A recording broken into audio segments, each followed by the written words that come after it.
do you suggest also, if things are not so good, should they infuse personal money to the business? That, ano na lang, yun yung pangsalo nila. May savings naman ako, I'll just use my money for it, just to keep everything afloat. I will do that, Marvin, pero I'm not gonna bet the emergency funds and the money that I will need for my family. You know, if this lockdown lasts another 6 months, dapat ready ka, right? Now, when I say, you know, you have more than that, then I will infuse money on my business. You know, if I believe the business, if I believe that, you know, if it survives, it's gonna thrive afterwards, then I'm gonna be infusing money. I'm not gonna be scrimping around and letting the money stay in other places. But again, this is key also. Diba? Yung sinasabi ng iba, like ako, I remember in one of the insurance forums that we had, you know, one big entrepreneur told me, Rex, why will I invest in an insurance policy? Why will I invest in a mutual fund when I earn more from my business? Oh, yan na yung learning proposition, diba? Yan na yung lesson ngayon. If you had money outside your business, you now can draw money from there to feed your business, to keep it afloat.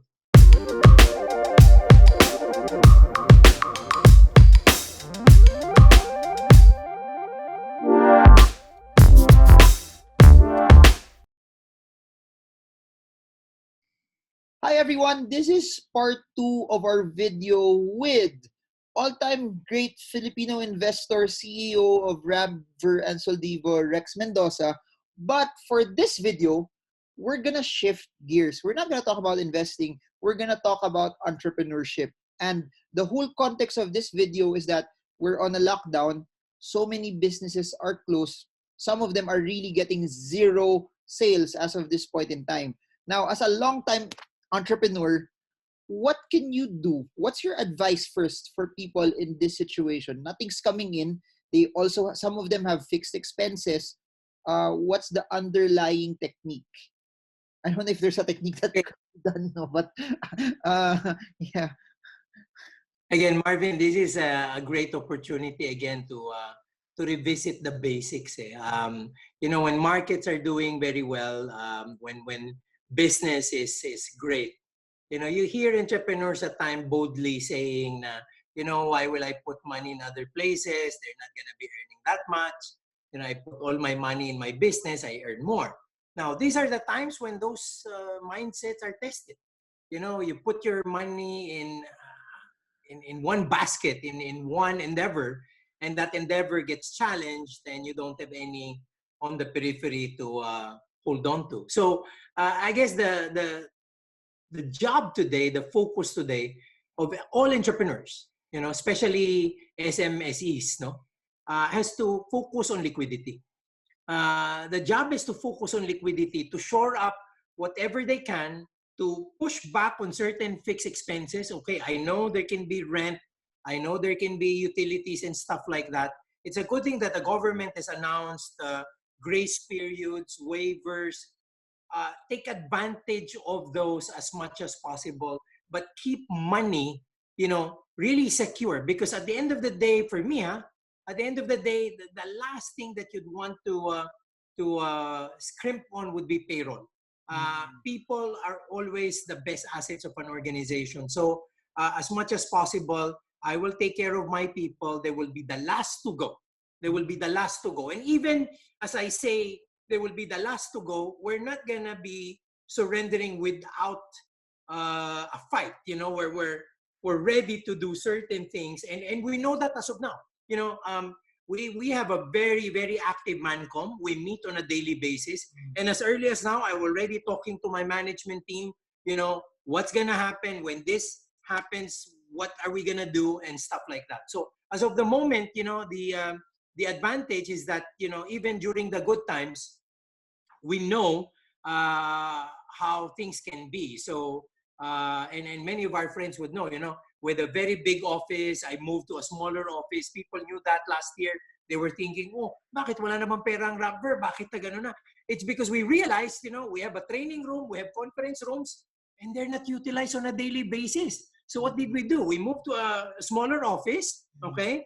First of all, we bought that office. So we're not paying rent. So I'm not, you know, looking at any cash flows that can hit me. But it's smaller. Why? Because the conference room is gone. The big conference room is gone. We still have a very big pantry for the employees, but training rooms are gone. Why? Because we realize, if we're gonna be having X number of trainings per month, we might as well go to Makati Sports and just pay every time we use it. But if you have a big training room in your office and it's not utilized, you're paying rent without really constant use for it. So all of these things, all of these cost-cutting measures, we're very, very conscious of. So much so that we've set liquidity aside. So again, I hear a lot of people saying, "Oh, we're not going to be profitable. We're going to be losing money." Guys, at a time like this, entrepreneurs don't think about profits. Don't think about losing money because you're really going to be losing money. Period. So think about liquidity. Cash flows are going to be a matter of life and death. Liquidity is a must. Profits, you can go back to that later on. If you survive, you can go back to profits. And I'll tell you, who survives will thrive because many people will fall on the wayside. So when other businesses fall on the wayside and you're remaining to be strong out there, then you're going to benefit from it. So think about profits later. Think about survival mode today. So when you think survival mode, you don't think about, equipment. You don't think about expansion. You think about, payroll. You think about food on the table, taking care of your people and stuff like that. Mm-hmm. You mentioned a good point, no, that when nothing's coming in, you try to tighten the belt. You try to put as much. You try to lessen your expenses as possible. Once they start computing it, tapos kulang, what do you suggest? Do you suggest that they sell assets that the business would have, but because of what's happening, they might have to sell it at a lower price? Should they borrow money, or would it be a good time that they would need to get up an investor to infuse capital at this point in time? If you would rank them in terms of priority, what would you do? Well, again, all of those are options for any business person. All of those are the options. Now, again, we cannot say one size fits all again. I mean, there are, people who probably will not be better off having someone else controlling them. So getting investments on equity might be difficult, especially if you're so used to working alone. You're so used to managing an enterprise by yourself, and you don't want any control coming from any external party. So for you, the concept or maybe the focus will have to be borrowing. Now, when we say borrowing, again, I don't want to cry over spilled milk, but this is the reason why I tell a lot of business people, try to get loans, try to get lines, credit lines, even if you don't need them. I said that in many of my sessions, in many of my entrepreneurship seminars. Get credit lines, get loans, even if you don't need them. So, especially with the banks na hindi naman nagcha-charge ng commitment fee for the loans, di ba? So what am I saying? I'm saying you now have a gun that's loaded, waiting for you to pull the trigger, right? Now, if we do it at a time like this, then it's going to be very difficult to raise it. But like, for example, for Ramper, we have business lines, we have credit lines, and we have loans that we haven't maxed off. So if I'm going to be hard up, right, I can borrow. Because all of those are approved, all of those are set forth, and they don't even have commitment fees. So I can just draw down whenever I need to. So these are the lessons, if you survive this crisis and you have the chance later on to do something about it when things normalize, get yourself into the banks, get yourself into credit relationships, because you will need that. Now, for the others, again, push comes to shove. If these are not options for you, you really have to sell and sell assets. Now, when I say sell assets, don't sell what's necessary for the business. Start with the fat. And we have to agree, during the good times, there are a lot of fat, one of the biggest fats would be like good cars, right? The company cars are, great fixtures there when the times are good, but when they're bad, do you really need them? So if you need them for your business, then fine, great. So look at what you can probably unload and liquefy, because you can buy them back when you survive. I mean, mark my word, if you survive, you thrive, you can buy them back. But for now, make sure you're focused on survival. I have a question that I didn't add kanina, no?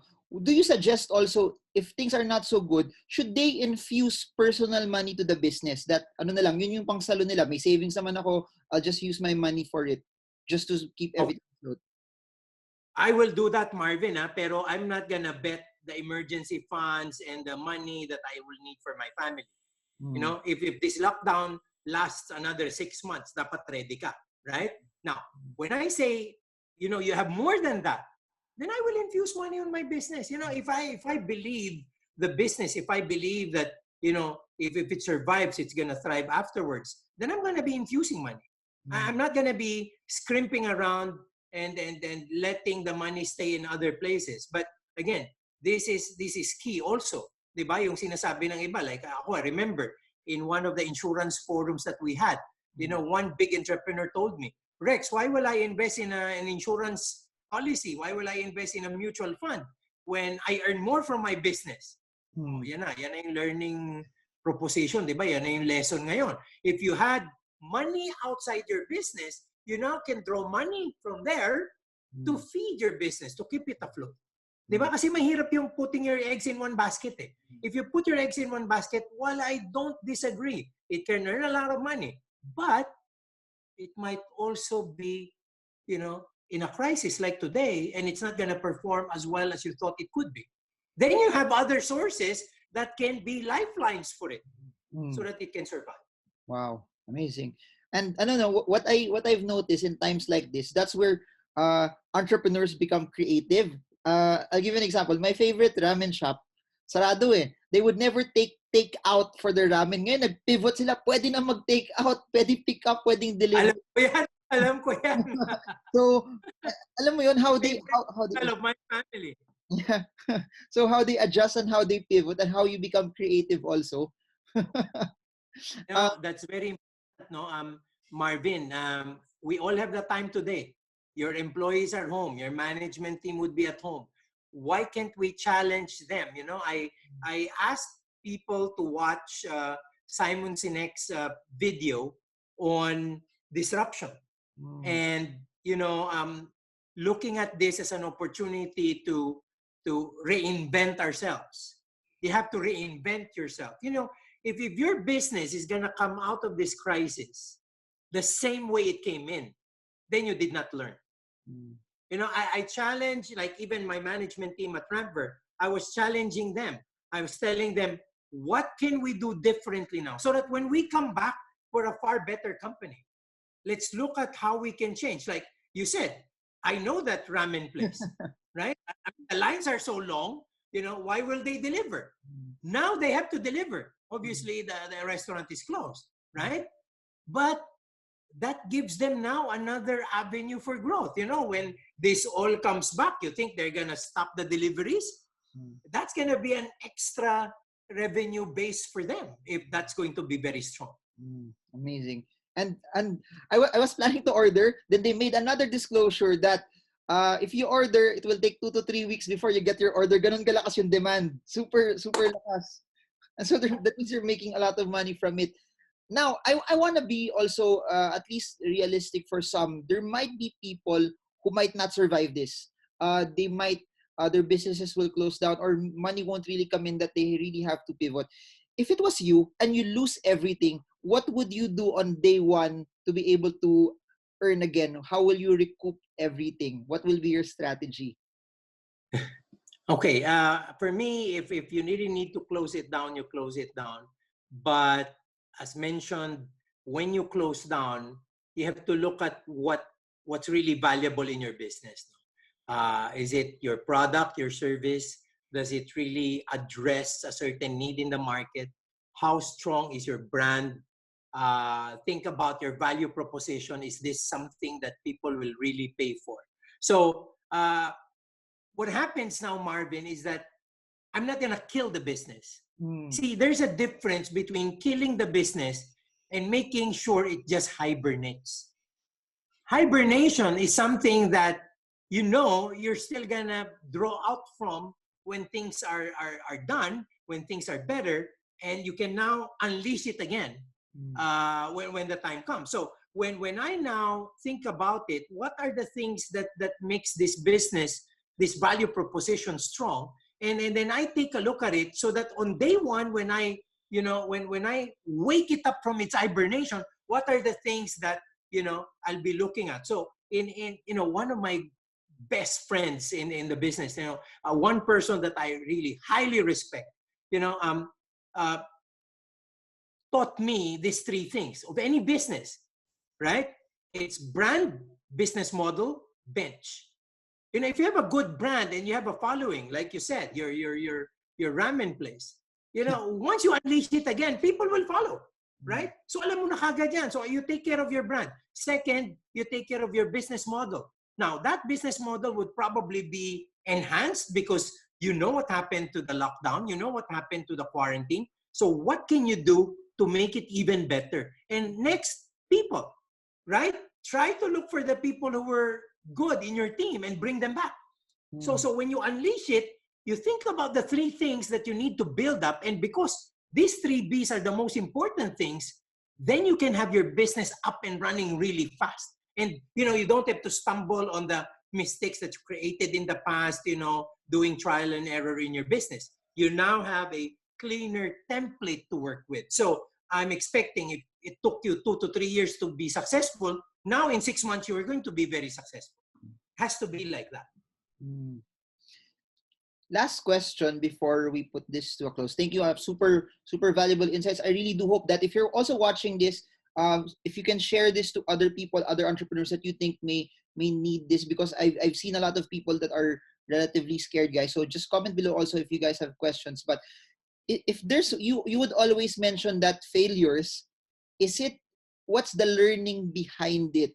And for you yourself, during this outbreak, what do you think is one of the biggest lessons that entrepreneurs can get from all of this so that it makes them better, or para hindi na maulit yung mga, I guess, mistakes that happened because of this as well?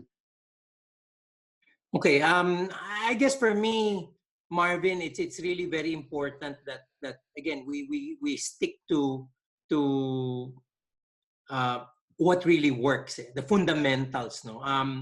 As I was discussing it with that best friend, this crisis, he actually had this very very enlightening exchange with me, and he said, this crisis will not exactly just show competence. This crisis will not show who's good and who's not. This crisis also shows character. And this is what I'd like to be able to share with entrepreneurs out there. Now, we were lucky at Rampver, we were able to prepare early. Pero what did we do first? We tried to take care of our people. Before this lockdown even happened, a week before, we were distributing masks, we were distributing medicines, vitamins. Before the lockdown, we gave them all vitamins, we gave them all masks, and we had this template where people can work from home. Because we want people to continuously grow while they're at home. Okay? Now, one thing also very, very important for entrepreneurs, and I hope you heed this, is to keep your relationships. If there is any asset that I have in good times and in bad times, Marvin, it's my relationships. I practically can say I don't burn bridges, with my employers, with my bosses, with my mentors. I never, even if I left a certain company, even if I, joined another company or did another business or made another partner, I never leave my other partners behind. I mean, I've always tried to build up, not take out of. So during the bad times, I can, reach out. May malalapitan ako for funds, may malalapitan ako for lifelines, may malalapitan ako for help. It's very important that we keep our, relationships really, really well. And the first thing that you need to do within the company is your relationships with your own employees. That's very, very important. So sabi ko sa'yo, di ba kanina, I want to go back to that. Handa kami. Like, let's say tumagal ito. My employees will be the last to go. And if we're going to be stretching our last ounce of liquidity, I will be doing pay cuts. with the smallest guys not going to be getting any pay cuts, but Mancom, starting with me, will get the pay cuts. Para ma-survive muna namin. No? And I told a lot of my people, I told Mancom, while I can probably do what I do, in a way that's progressive taxation, so to speak, diba? I can probably, and as I've said, right now, ganun eh, hindi na ako kumukuha ng salary para sa kanila na muna. Right? And then later on, we will go by this as it takes on, and then we want to be able to stretch it.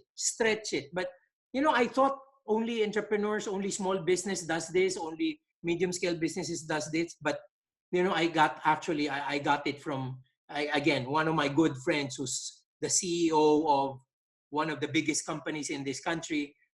Your favorite stock, my favorite stock, Marvin. It's in property, and that's why, alam mo, hindi ako mag-aatubiling tumaya pa dun sa kumpanyang yun. Why? Just conversing with the CEO for 10 minutes, conversing with the CEO. I am so confident that's a company that I want to put my money on. I mean, it's well managed, it's great, it's led by a great leader. And I know the people on top of that great leader are also great gentlemen. I mean, so pwedeng tayaan over the long term. I mean, I know not all companies are like that. When the shit hits the fan, they grapple what they can get for themselves. These guys are different. These guys are different. They have raised money across employees at an amount that are staggering for charity. So talaga So, I think what that company is, and I'm not gonna be ashamed to say it. It's Ayala Land.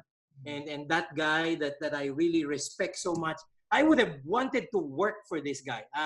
We were colleagues, pero nung naging presidente siya, wala na ako. I would have wanted to work for him. I mean, the guy is no other than Bobby D. I mean, he's like notches ahead of many of the leaders we have in this country. Wow. Well said. There's nothing more I could add to it. But you spoke about raising money, and I'd like to take this time also that I believe that there are people also who have funds and who have extra money that they can use also to be a blessing to a lot of people. You have a charity that you are supporting. It would be great to share it also to a lot of people as well. Thank you, Marvin. Kasi I somehow believe that one way or another, Metro Manila is better handled than the provinces. No, so I focus my attention for obvious reasons to on Bataan. No, it's a province north of Metro Manila. It's across actually. Sorry, it's a peninsula across Metro Manila, and for its hospitals that are not as equipped, and for the poorest of the poor that live in their barangays, they need the food, they need PPEs, they need all of these help. So I tell a lot of our friends, it's also an investment to help. To be able to give at this time is a great investment. And I'll tell you, what you give will come back 1,000-fold. I don't know how, I don't know when, but I am assuring you it will. So if you can give, U-Town Pen is a great foundation for the needs of Bataan and the poor people of Bataan. If it's not U-Town Pen, it can be any of your other favorite charities. But please give. At this time, we all would need it. Thank you so much, Marvin. Salamat. So thanks to everyone. I hope that you got a lot from this. Thank you so much, Rex Mendoza, for sharing your experience. I forgot to mention, for those who want to invest in mutual funds, how can they reach you after all of this is said and done? Well, they can get in touch with Rampver, rampver.com. We have a Facebook page, we have a web page. And for people who are invested now in Rampver, they can add, they can use, online channels, online platforms of banks. They can add to their investments. Just inform us under transactions.rampver.com or info@rampver.com, and then we can address it. I mean, we can actually continuously add on to our investments, average down whenever necessary. We can transact today. We are work from home, but we're doing our best for our investors. Thank you, Marvin. All right, so thank you so much to everyone, and I hope this video helps you trade well, trade strong, trade smart. See you all again soon, guys, and God bless you all.